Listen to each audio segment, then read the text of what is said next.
up, GERO 200? How are you? Man, the summer keeps chugging along. All right. So, yeah, we're going for it, aren't we, guys? So this is going to be your second lecture for this week. This week only has 2 lectures, and I'll show you exactly what I'm talking about. We're going to the weekly assignments here. So we had lectures 1, 2, and 3, or assignments 1, 2, and 3. We had assignments 4, 5, and 6. Okay, awesome.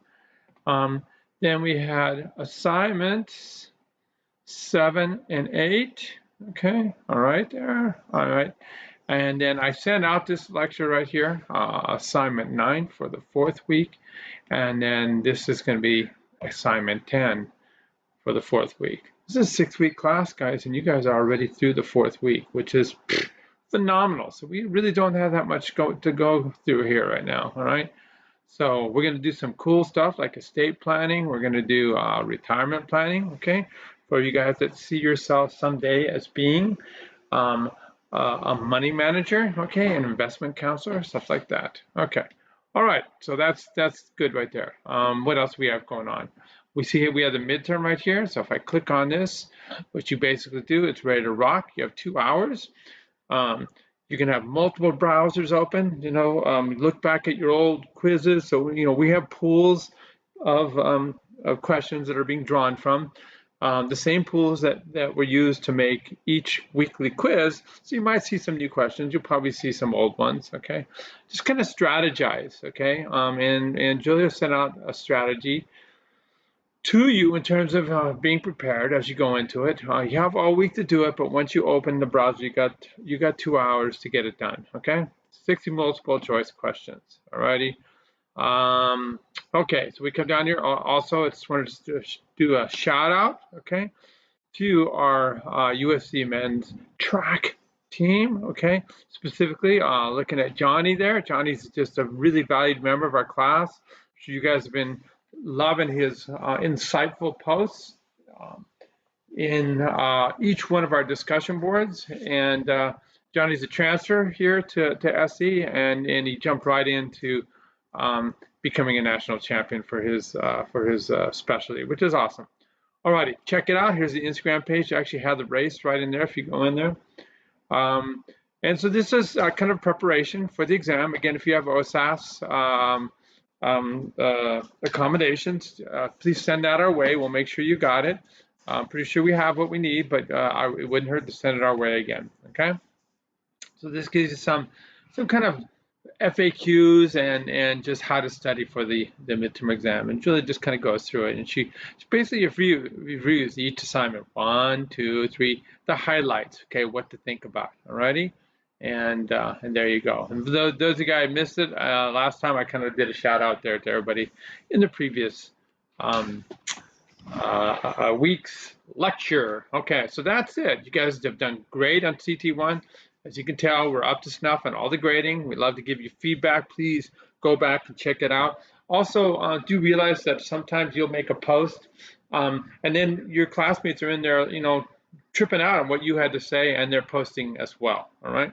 So go back and look at it, man. It's your class. You get out of what you put into it. It's kind of neat to see the interaction and the perspective you guys have. Okay. It's an online class too, and you can do it that way.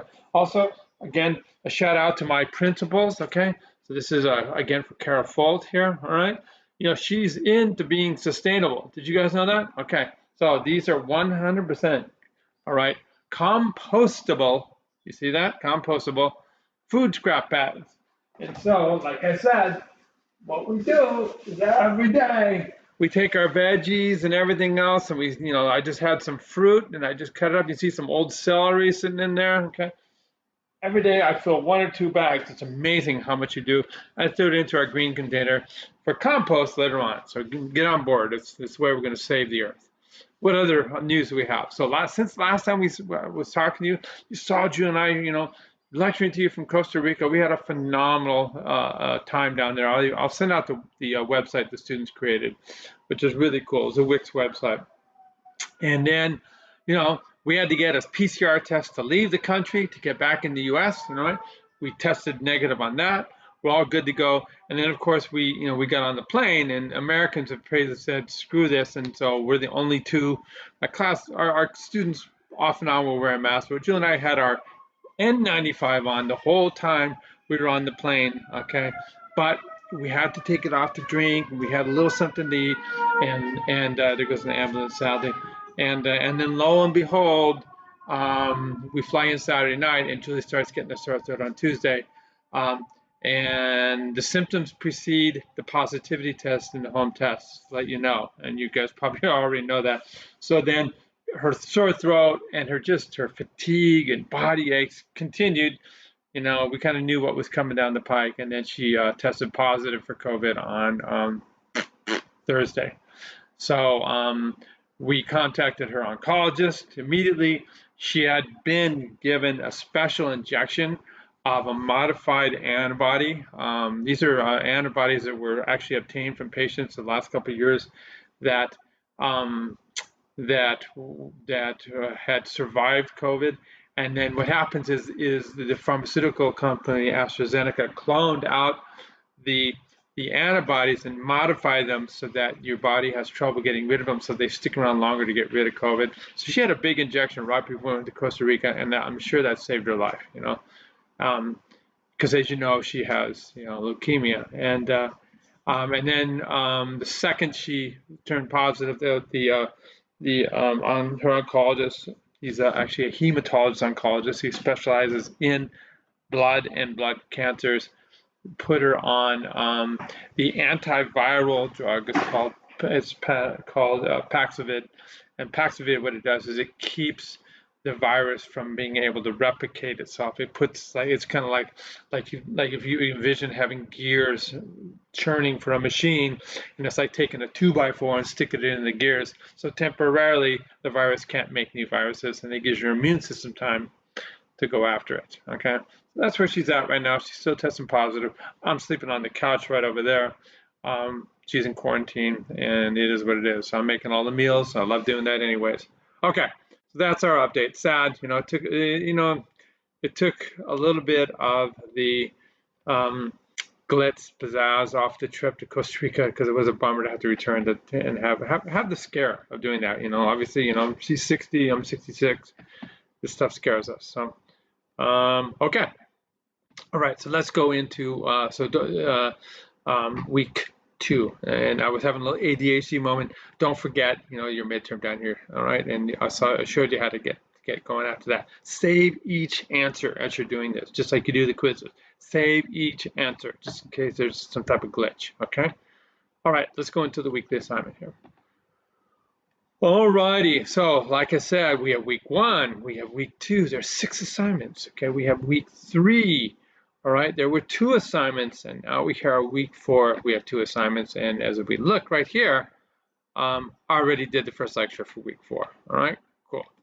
All right, so I'm gonna go in here, we're gonna do this right here, which is the economic preparation for retirement. All right, so this little video is gonna go right there, my friends. This is a book that was a result of a massive study done by the University of Michigan. It was published in 2017, but you'll see that they reflect back on these large cohorts, okay? These large groups of people that they sampled. It was in 1992 and 2004 samples, okay? So in that sense, it's just writing something up like this takes so much time. So it's always a little bit historical, and then they do a prospective in terms of what the future holds. Okay, I'm going to be sending you guys out some other stuff too that is relevant. Okay, so we'll go over how to read through this. But with respect to this, remember, open your quiz, open it up, and kind of bounce back and forth as you're doing this. Okay, and then the discussion taps into a big piece of this. Okay, so with respect to this article, we're going to be discussing the true individual economic needs in terms of preparing for older age and retirement when you're not working.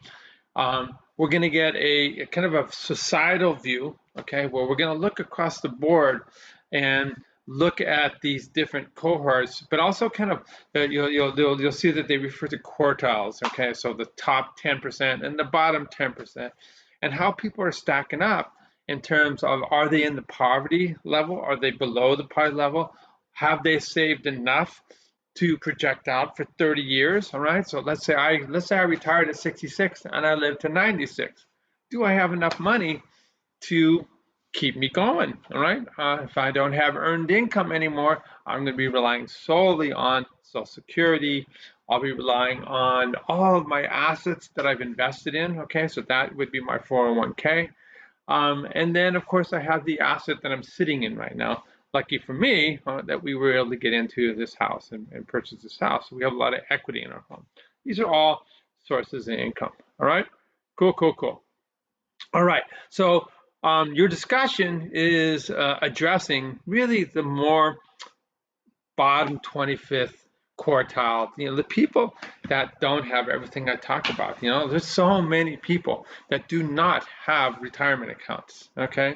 They don't have 401ks, they have not invested in individual retirement accounts, also called IRAs, and they're really looking down the barrel of relying too much or maybe 100% on Social Security, okay? And you couple that with increasing needs for healthcare.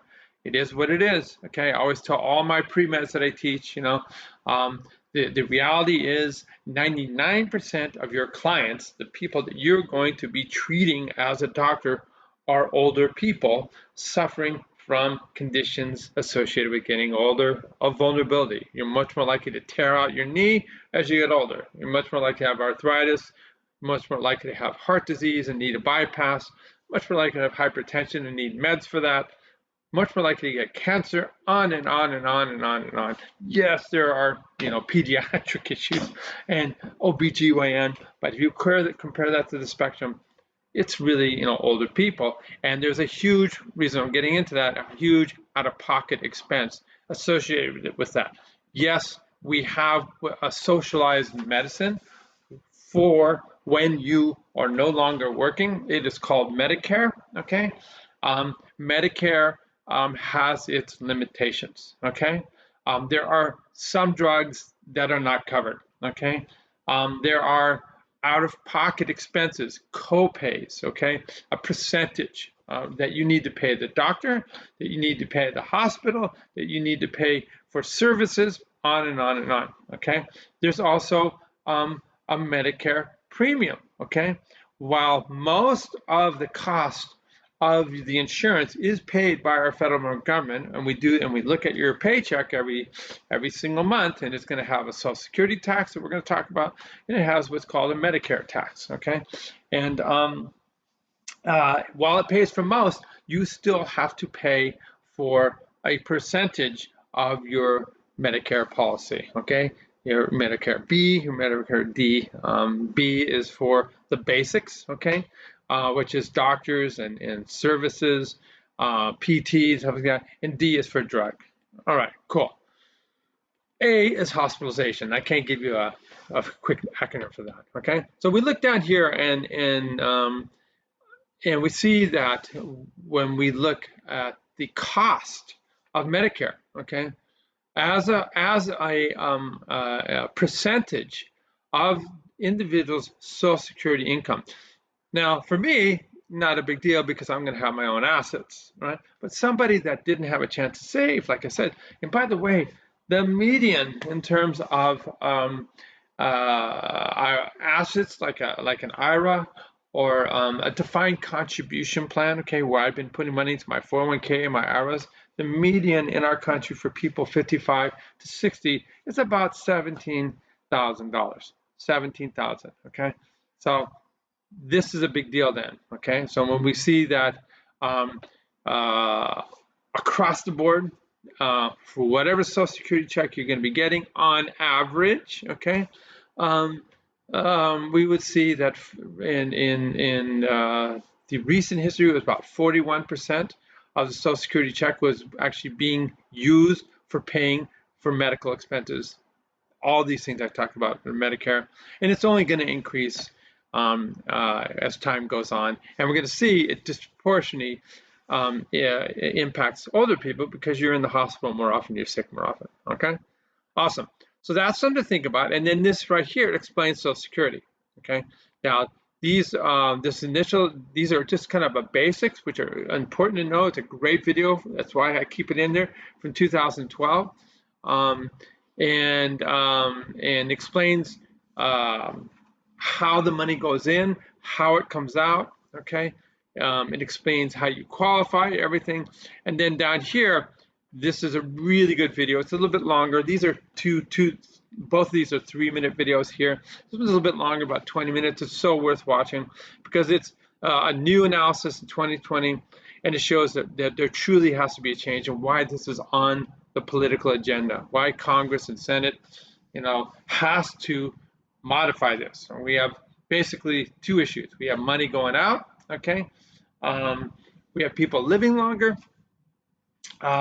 We have fewer people paying into the Social Security system. It's basically, we had this Social Security reserve, okay? The money that was a reserve has run out. We then started, the Social Security is invested in just really simple bonds. And so we started using the interest to pay out benefits to people like me if I retired. And now we're actually having to go after the principal. And so the issue is, where's it all going to head? And there's some really cool solutions in terms of changes in the paying out. Maybe I'm going to get less of a benefit. And also maybe changes in terms of the investment. Maybe we need to raise taxes. So there's a really cool thing to look at. So check that out. So you're going to consume all this, and then you're going to address the adequacy of these entitlement programs. And especially, obviously all of us are going to do really well, but there's a big segment of society.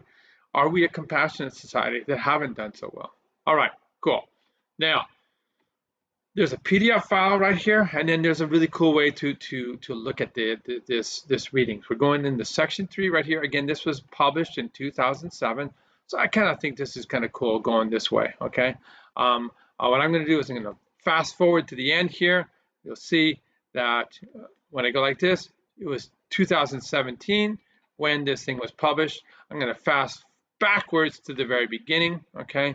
And the way you kind of advance this is to look at it as a book like so, okay? So you go like, oops, sorry, I went fast forward again. You go like this, okay? So this is just kind of a description of this publication. It's a easy read but a long read, okay? So you guys take your time, okay? So you can go back and forth. You see how you're reading a book, okay? If you look at the assignment, again, we're on section 3 right here. So I'm going to go back to the Flick book, and I can go straight to it right here, okay? Or you can advance it page by page by page. I would say, how about this? And then right here. So these are the 2 segments you're supposed to read. So we're going to go right into there, and it takes us straight up there, okay? Now, obviously, this is kind of small print. I'm doing this on my laptop.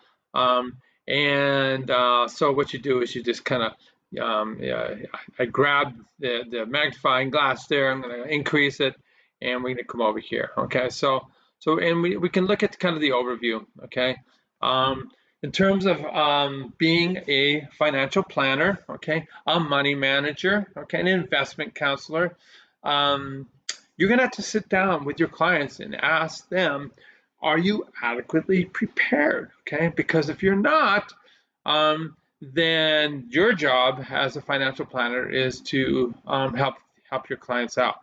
Now, the earlier the better. So this is why you make a relationship with people early on in terms of their planning. Okay, but also you can modify the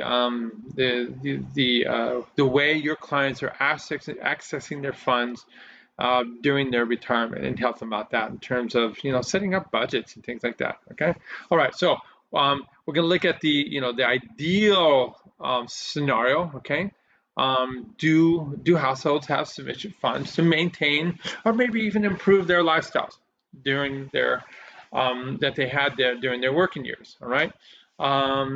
And how feasible is this? And then we see down at the bottom here, what factors affect financial security in retirement? Okay.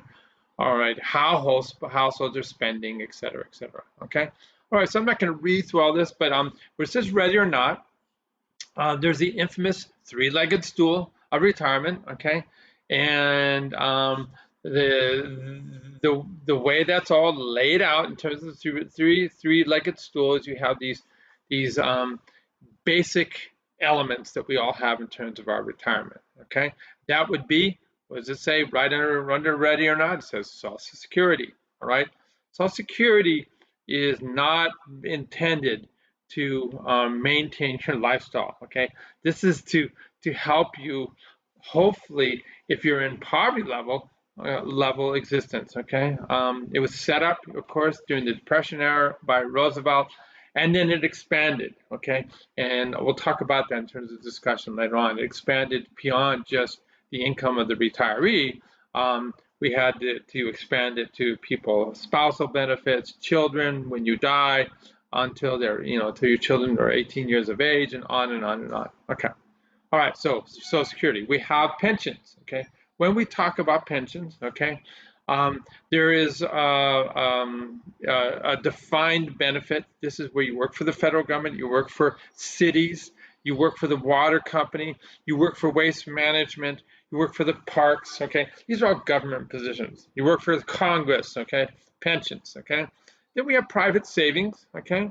And within that, we have our investment in terms of our stock portfolio, and then the pension system has been, we have the defined benefit, and then we have the defined contribution. And we'll talk about the movement has been away from this guaranteed income of a pension, because like our government is now saddled with giving out money for 30 years that people retire if they're, say, a fireman or a police officer, a city manager, all that kind of stuff. And the movement is, private companies used to have pensions. My dad worked for Bank of America way back when. They had a pension system along with stock options, okay? And now the movement is like where I work at USC. There is no pension, but I can invest into my defined contribution, which is my 401k, okay? And you guys are going to learn about this and how important it is to start, okay? If you work for yourself, all right, you don't get a 401k, then you start doing the IRAs and the Roth IRAs, okay? And these are, again, investment accounts that limit your tax liability, so you have more money later on when you retire. So that's the pension system, okay? Savings can also be this. Boom, okay? Look at all the equity I have in this house. So I can always pull the money out of the equity of this home to pay for my life, okay? All righty. So we see on the far right-hand side of the page, okay, we see that, basically the goal is for however many years you're going to live, you want to have about a 70 to 85% replacement value. So that means whatever I've grown accustomed to spending on a yearly basis, okay? So let's say I'm making 300 grand a year, okay? So I should then have a budget that projects out. Let's say if I retired this year, I'm 66, okay? June 30th, 66. So let's say I project that I'm going to live 30 years. Then I would because I'm going to consume less, my spending is going to decrease as I get older. So I would project out to have about 70% annually of that 300,000. Okay, and then project it out. And you look at your investments and how they're going to grow, and then how you're going to pull the money out. Will it last those 30 years? All right. So this is the kind of thing you do as a financial planner. All right. Very cool. All righty. So this right here, again, the Health and Retirement Study, the HRS. One thing I don't like about this particular article is they're full of acronyms, and so that's what that's all about. Sorry about that. And then they refer back and forth to the different cohorts they looked at. Again, this paper was published in 2017, and so they're looking at adequacy. And then they hone in on this 1992 cohort, okay? And this seems like a lot of money, okay? Wow, this cohort, when they were studying and looking at them, they said that the original cohort, on average had this this value of $945,000. Okay, 2000, and this was, again, when we were putting together, this was in 2016 dollars. Okay, so at that present moment in time, that study, those people that they first started studying in '92, when they looked at them at 2016, they had that kind of income. Now that was everything. Okay, so that was the value of their house, it was their defined contribution, their Social Security. When they all came together, that's how much those people had. Okay, all righty. Cool. All right. And then they kind of go through, looking at other groups right here. Okay. So that was the median household. Okay, that's the middle. Okay, in this original cohort. Okay, and then they when they looked at it age 20, age 62, you can see that it grew. Okay, all righty. Sorry about the when you blow it up, it gets a little schizoey. Okay, all righty. So I'm not going to read through all this, but they talk about opportunities. Okay, and in the paragraph to the right here, they write in here that what they're doing is they're talking about that if the money starts to run out in terms of not enough Social Security, you've used up your 401k. They talk about you can actually extract money from the value of your house and purchase an annuity. This is all kind of sketchy, okay? There's a lot of fees with annuities, and it is an option, okay? All right, cool. Let's go to the next page. Now I'm going to use the arrows in my computer, which will do the same thing, all right? So, alrighty, so we're going to come over here, and this is your financial planner pants you put on, okay? All right, so you come over here, and so this is just what's called the consumption and activities survey. All right. All right, so this is the kind of survey you would sit down with your clients, okay, and you're going to ask them pretty basic stuff, okay. What are your home-related expenses? Okay, do you still have a mortgage? Okay, you absolutely have to pay your property taxes every year. Okay, even if you own your home, you still got to do that. Okay, are you a renter? You have to pay for insurance, either way, home or renter's insurance, utilities, home repairs, constant, okay? So you have to make a budget for all this. Yard services, the little cottage industry. Do you have a pool guy? On and on and on, okay? Do you have cleaning people? These are all items you have to budget. Food expenses, okay? You can do this too because you get a report back. Like if you like I do, I don't carry cash. I just use my Visa card, and then every month I can get an allocation of where my money's going. Okay, luckily I got a Ford Mach-E, so I don't have a lot of gas expenses right now. Okay, don't have any in that car. All right, health expenses. All right, so this is something that you have to ratchet up. Okay, you have to anticipate that there's going to be change in health expenses. The out-of-pocket cost. Okay, and you see that right there, and that's a big issue. Transportation expenses. Okay, so how often do you buy a car?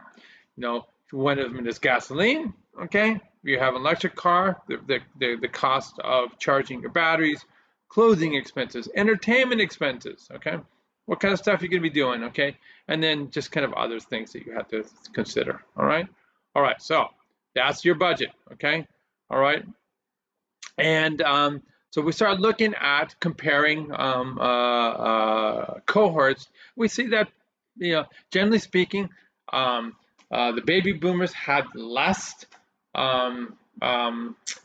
finances at their fingertips compared to the great generation, my parents, okay, and on and on and on. So we're going to look at the millennials. They're less prepared than we are. Gen X is less prepared than the millennials, and you guys, are you going to be really prepared? And that's kind of what this is all about, okay?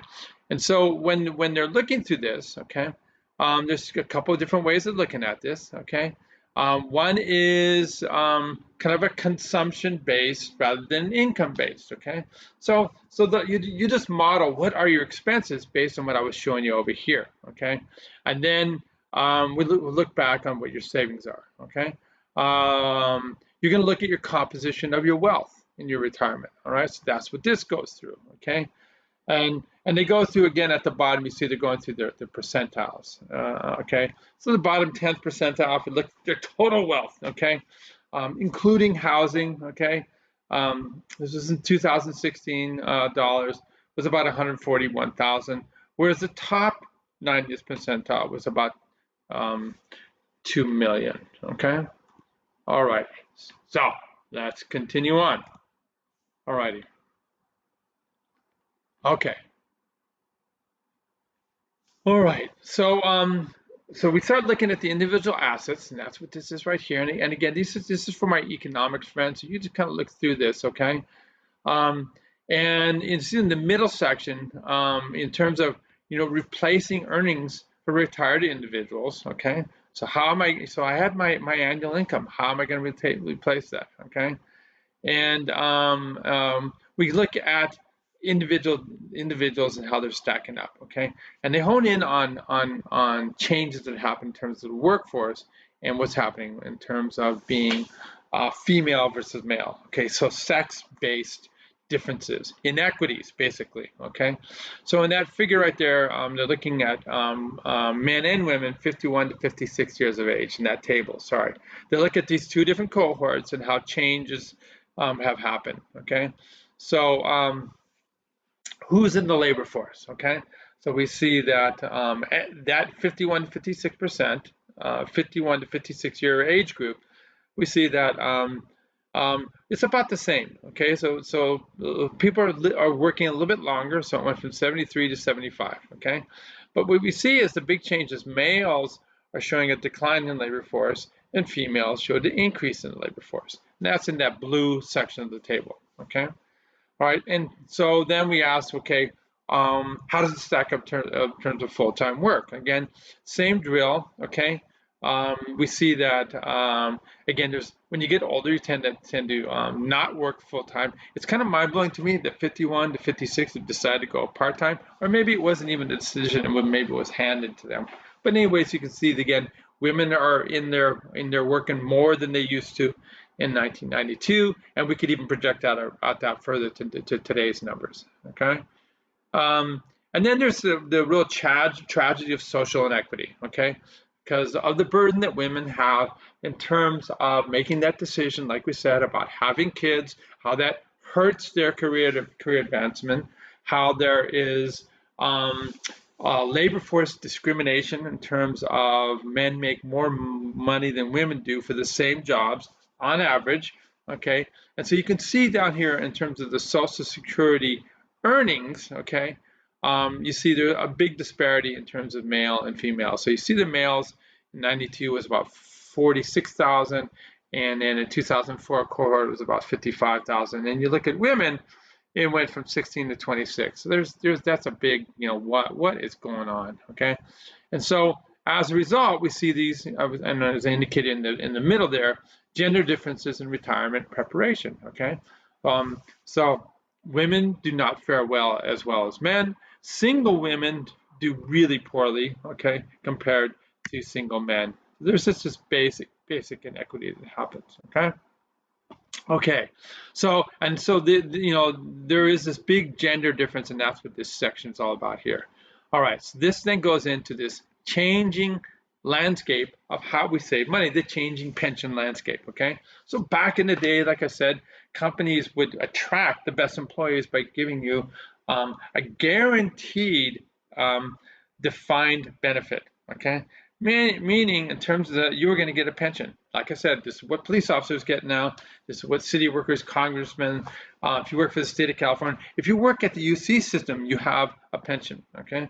But the rest of the world operates in a different way, and that is you have to put your money into this tax-deferred program and just don't look at it and let it grow, okay? Sometimes you get matching funds like USC does with us, okay? That's called my defined contribution. I'm going to define how much I'm going to contribute, whereas the pension system we're talking about. So this is all about this in the transition that's happening right there, okay? So, and then what we're looking at here is, why do we save, okay? Well, we save to maintain our lifestyles, okay? But as indicated over here, medical costs, okay? That is the big scare, all right? It's the huge scare, and so it goes through all the issues that people have experienced in terms of medical costs. You can just check that on your own. Okay. Awesome. All righty. So we have these big negative changes in health that are going to be a burden. They're going to drag us down. All right. So that's all. So we have the basic costs. We have medical costs. We have social inequities, gender inequities. Okay. And so, as a financial planner, then you've got to make this comprehensible and start making sure that that your clients have financial literacy and planning. And so that's what this is all about right here. All right. And sadly, a lot of people are not very financially sophisticated, and they don't understand what to do. We're going to educate you guys. We're going to make sure that you are your own financial planners, okay? Or we'll get it set up so that you will be able to coach people, okay? So this is a real simple concept of measuring financial literacy, and that's these economic concepts, okay? So what they do right here is, do you understand compounding, okay? Do you understand the fact that if you invest $100, okay, and it made, say, 8% in that year, so an 8% annual increase, all right? So that the next year, even if you didn't even touch it, okay, the value of that principal will now be $108, and it will make 8%. Okay, all righty. Do you understand how that works? And then it will just grow and grow and grow. It snowballs. Okay, to the point that original investment of $108, you didn't do anything. It made 8% annual income, and suddenly that original investment is maybe worth, I don't know, I'll throw a number out there, $600, even though it only started with 100. Why did that happen? Okay, because you are making 8% on 8% on 8%, and it grows. Okay, so this is this concept of compounding that they talk about right here, that you need to educate your clients about. Okay, all right. So we're going to look at the landscape here of what's going on. Okay, so now you understand it. Who has the personality that will save? Okay, are there employer incentives? Okay, with the defined contribution plan. Think about that when you choose your job. All right. Maybe I could have done better than USC, but when I first started USC, I have a guarantee. My income is a 9-month salary. If I have grants that I get from the government, then I can supplement my income to a 12-month salary. And what SE does is they look at that guaranteed 9-month salary, and if I take 5% of that, take it out, so it's not taxed, and I throw it into my defined contribution plan, USC matches it 2-to-1. All right, so that's just money right there, and then it goes away, and I don't access it till I'm retired. Think about that when you're choosing a job. All right, that's an employer incentive. Okay, all right. So we look at this, the consumption puzzle. Okay, and we're now looking over here. Okay, at this particular figure, and I'm going to scroll down so we can see it here, and we see the transitions that's happened, okay, in terms of these retirement plans, okay. So sadly, look across the board. How many people in our country, okay, have any type of plan? I'm looking at that purplish blue. I guess it's purple. What am I talking about? Do they have any type of retirement plan? And only roughly 35% through all these years that we've studied in this particular paper, okay? It's a sad percentage, okay? And what you see is, you look at red, that was the old pension system, the defined benefit, that's going down and down and down, and you see the gold coming up, that's the defined contribution. We take your own money, and sometimes you don't get matching. So what? You just define your contribution and put it away. It's kind of like an IRA, okay? Yeah, so that's the trend that's happening. Alrighty, cool. All right. Where does the money go? Okay. So again, consumption and spending. Okay. So I'm not going to go through that. I want you to check it out. But I want to look over here and move my little face out of the way. And we're going to look at how people stack up in terms of wealth. Okay. And at the bottom, we're looking at singles and we're looking at couples. All right. Bottom line, if you're married, okay, or at least even if you're not married, but you have this agreement where you have these combined resources, okay, and again, this whole family, generational concept that I've been putting out there, okay, the family collective is a lot more money than anybody. Do you understand that? Okay, so we see the kind of aqua bar, okay?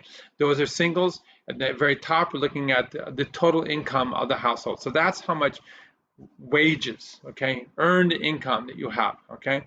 And we see, again, it's pretty stagnant.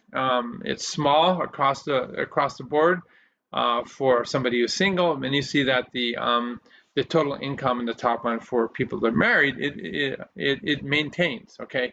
Or if you're just a couple, you're not married, sorry. Okay, then we can look at the net worth, and that's in the middle, figure 3-4B, okay? And we're gonna look at the total wealth, okay? And we see that, again, couples have a lot more wealth because you have this collective in terms of resources. So, between Julie and I, my income, I was not going to be able to even come close to affording to qualify the mortgage for this house. But our collective nature, we were able to get a much nicer house, and then it grew and had a lot of equity. So that's going to be, maybe your parents and you and grandparents can put together the collective so that you can do better, all right? See, it's tougher being single, okay? And then we see on the bottom that says total spending by single and couple households, and you see that